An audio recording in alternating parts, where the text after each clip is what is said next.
In the Roman Republic, some women were not allowed to marry, had no legal rights, and yet shared beds with the most powerful men in the empire. They were called courtesans. But that word does not mean what you think it does. Out of every 100 women who sold themselves in late Republican Rome, only one could afford to wear gold. The rest died from poverty or disease. But all of them began with the same promise, that one day they would live like queens. You were born not in the empire's capital, but on the coast of Ionia, where the sea smells of egg and salt, and women are allowed quietly, cautiously, to know letters.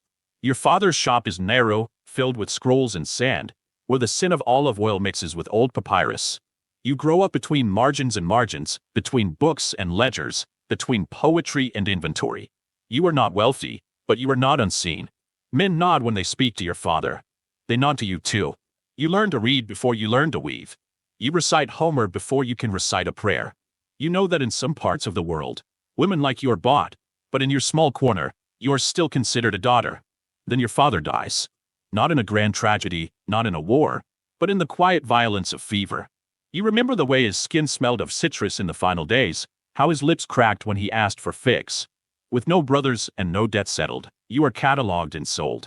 Not in a market, but in a transaction sealed by silence. You are 14. The galley that brings you to Rome is dark and low. You do not see the sea for weeks. You count the creaks of wood and the breaths of the women beside you. There is no one to ask your name, so you stop saying it even to yourself. When the man who unloads you looks at you, he sees price per weight. Your first owner is not cruel. That is supposed to be enough. He is a collector, not of art, but of minds. He likes his servants literate, articulate, silent in company. You are trained like a pupil, dressed like a shadow. He lets you read. He lets you think. You almost forget your own. On your 17th birthday, he calls you by a new name and signs a document that frees you. Not because of affection, not because of guilt, but because he wants to be known as a benefactor. You are now a libertina, a free woman. You are free in paperwork, not in place. You're in a room above a tannery. The walls smell of skin and vinegar. Men now speak to you directly, with caution or with hunger. The philosopher's student visits one afternoon and says he remembers you, how you quoted Hesiod. He offers you a new life, not a marriage, not servitude, but patronage. He tells you the word, meretrix. He says it can mean many things. Honored courtesan, educated companion, woman of taste. Your first evening in silk does not feel like transformation. It feels like rehearsal. You are bathed, painted, perfumed, and positioned. The man you meet is gentle, generous, and forgettable. You tell yourself this is power. You tell yourself this is yours. You lie still and think of home. You begin to understand the rules, not as they are written, but as they are lived. Rome is a theater, and you are both actor and costume. You learn when to laugh at a man's story, when to pause before replying, how to walk into a room as if you were summoned by the gods. You become fluent in flattery, in caution, in silence. You memorize the family trees of senators, the moods of magistrates, the subtle raking of wines by region and year. You drink little and listen much. One man gives you a necklace of freshwater pearls. Another, a villa you will never visit. They speak to you as if your body were marble, but only while you are still war. You tell them stories from the poets, but never your own. You wear robes so sheer they might be called metaphors. You are praised for your education, but only until you contradict a man. Then you're reminded you were once a possession. There are good days, sunlight through linen curtains, figs on bronze trays, the sound of the city slowing at dusk. A senator's wife sees you across the atrium and does not sneer. A slave girl sneaks you a comb carved from ivory. You write verses on scraps of bark and hide them in your sandals. You almost believe in safety. But safety is a trick of the light. One man grows jealous when you decline his offer. Another demands exclusivity and whispers about retribution. The laws are written to protect men's names, not your ribs. A friend disappears after a night with a noble. No one asks where she went. You stop asking to. At a banquet in the house of a consul, a boy no older than you once recalls you by your birth name. You freeze. He doesn't know what he's done, but the room does. You laugh too loudly. You spill your drink. Later, you cry into the stone basin in the servants' corridor, knowing the name will never leave the room. You grow tired, but you cannot show it. Wrinkles are rebellion. Hunger is seduction. Suffering must look like invitation. You sleep with crushed men under your pillow and dream of waves. Not to return home, but simply to be unmoored. Then, One day, a patron you liked, who read your verses aloud and asked real questions, fails to arrive. Days pass. You hear of his exile. You hear of a new decree limiting the movement of women like you. You are reminded again, your freedom is a favor, not a fact. You pay taxes like a citizen and are treated like perfume, dispensable, replaceable, ornamental. You wake the next morning and wash your face in wine, because water has grown too harsh. You look at yourself in the polished bronze and wonder how many more years your reflection will remain acceptable. The knock on the door is softer now. The visits, less frequent. Rome has found newer ornaments. You are still beautiful. But beauty here has a curfew. You tell yourself you still have time.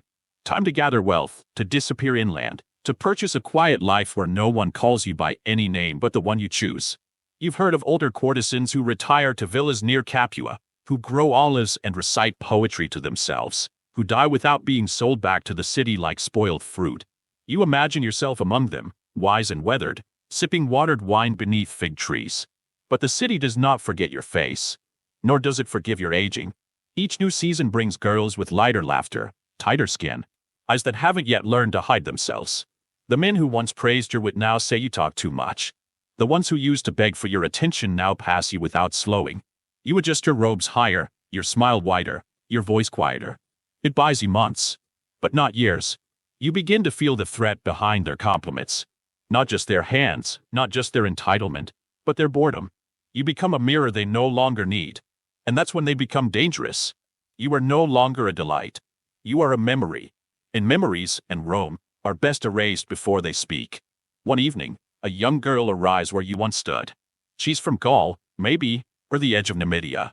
Her accent is heavy and her skin glows like burnished cedar. She boasts to you. She calls you Domina. You smile back and feel your mouth turn to ash. You watch her dance in the courtyard, and you recognize every movement, every hesitation, every illusion she's been taught to project. You see your ghost dressed in better linen. You try to warn her once, softly. Be careful. She misunderstands. She nods gratefully and tells you she hopes to be just like you. The moment breaks you a little. You smile anyway. The illness begins as a cough. You hide it well. In public, you joke that your voice is changing. In private, you bleed into rags and burn them before dawn. The midwife comes once, then refuses to return. She says she doesn't treat your kind anymore, too much risk, too little reward. You pay a coin to a vendor boy to fetch laurel leaves and honey. You try every recipe your mother whispered when you were still someone's daughter. You write fewer poems. Your hands shake. Your ankles swell. You avoid sunlight not for your skin, but for the shame. The girl from Gaul brings you grapes. She still calls you Domina. You hate her for it, and love her for it, and wonder if she'll live long enough to feel both for someone else. You no longer leave the apartment. The patrons have stopped knocking. The landlord waits until you're asleep to pound on the door. When you cough, the pigeons on the sill scatter like accusations. You count the coins in your hidden purse and realize there will be no villa in Capua. There will be no fig trees, no old age wrapped in silk. There will be no escape, only fading, only quiet. You wonder if anyone will claim your body, if the wax tablet in your chest will bear your name, or just the words, public woman, deceased. You wonder if the girl will remember you, or if Rome will smother even the idea of you in new perfume, new laughter, new skin. You once believed that suffering came all at once, like fire, like knives, like the collapse of a wall. But the truth you now carry in your bones is that ruin arrives slowly, like dusk. You do not notice the darkness until it's already settled behind your eyes. They stop bringing you food. First, it's the baker's boy who forgets, then the fruit seller who looks through you as if your face were already dust. You drink watered wine until your belly groans and your teeth sting. Hunger makes you lightheaded, and lightheadedness becomes a relief. The room shrinks. It smells of old linen, spilled oil, and the ghost of sandalwood. The bowl by your bed, once filled with scented water, now holds your breathless nights. You cough into it. You lean over it. You dream of drowning in it. Sometimes the girl still visits. She no longer calls you Domina. She says your name instead. She says it softly, the way people say the names of saints whose stories they've forgotten. You try to answer her, but the words don't come right. Your voice sounds like rust. She flinches. You don't blame her. One morning, was it morning? You try to stand and find the floor doesn't believe in you. Your knees buckle, your spine folds like parchment left in rain. You crawl to the window but can't lift yourself. The light outside is gray and without temperature. You understand now. It's the color of forgetting. Someone knocks. Not for you. The girl? Another? You don't move. The city will keep spinning with or without your heartbeat. Rome does not mourn. It replaces. You fall asleep with your hand on your chest, as if pressing down the memory of who you were. You do not dream. Or if you do, it's only of water, cool, clean, unreachable. When they find you, if they find you, they won't know what you gave. Not the body. That was rented. Not the wit. That was rehearsed. Not the beauty. That was always borrowed. What you gave was your silence. Your compliance. Your smile. And now that these are gone, what's left is the truth. You were never free. Not in the way men wrote poetry about. Not in the way clients toasted you. You were a citizen of a cage so golden it blinded even you. Your story will not be carved in stone. It will vanish in steam, in footnotes, in jokes about fallen women. But for a moment, in a borrowed room, in a dying light, you held onto yourself. That is not nothing. That is not everything. But it is yours. You are no longer a name whispered in villas, nor a figure draped in silk passing through shadowed atriums. You are what the city makes of women it can no longer use. Disposable, invisible, erased by habit. You wake, but it is not sleep that is left you, only another version of forgetting. Your body, once shaped for invitation, now aches from the weight of abandonment. Your hair mats at the base of your neck. Your skin no longer smells of perfume, but of linen left in damp. Each breath scrapes your ribs like a prayer being unlearned. You try to recall the last time someone said your name with intention. Not a transaction. Not a joke. Not a sigh. Just your name, as if it meant something separate from pleasure. You cannot. That absence hollows you more than hunger. You consider leaving. You imagine the streets of the Subura at dusk, the markets, the narrow alleys where wine bleeds and dice clatter. But even the gutters know your face now, not with recognition, but with weariness. The city is full of ghosts and flesh, and you are just another one of them. There is still the girl. She brings you water, bread sometimes. She watches you with the caution of someone studying ruins, fascinated, but unwilling to touch. You want to tell her she is not like you.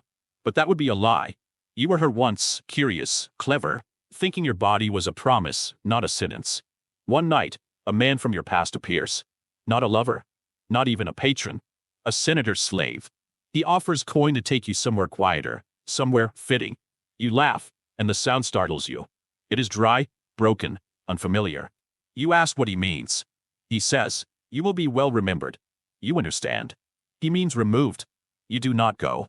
Not yet. You sit by the window. The street smells of oil smoke and fish guts. Someone is singing a vulgar song below. You weep, not for your life, but for how much of it you mistook for love. You begin burning your dresses, one by one. The silk melts like lies. The dyes blister like shame. You watch the flames without flinching, because at least they are warm. You sleep on the floor now. It is cold and honest. You are closer to the earth that way. Closer to truth. Closer to being forgotten in peace. Official records. Historians estimate that by the late Republic and early Empire, up to 30,000 registered courtesans and prostitutes lived in Rome. Most were enslaved women, bought, sold, and trained to serve in brothels. Even those who earned their freedom had little hope of marriage, stability, or legal protection. Educated, talented, desired, women like you stood poised between luxury and ruin. You were the exception, not the rule. And when the patrons left or your youth faded, so did your name. Ancient authors, Juvenal, Martial, Suetonius, wrote of courtesans with admiration and disdain, celebrating their beauty while denying their humanity. The Lex Julia legally defined meretresses, placing them outside Roman virtue. They never appeared on coins, monuments, or family tombs. History recorded their purpose, but rarely their names. To those who follow, if you're lucky enough to have been born in another time, it matters. Not because justice finally prevailed, but because now, at least, you have the right to know. Being beautiful, clever, and strong was never enough in a world designed to use you up and forget you. They sold love, but bought survival. They danced not for pleasure, but to escape fear.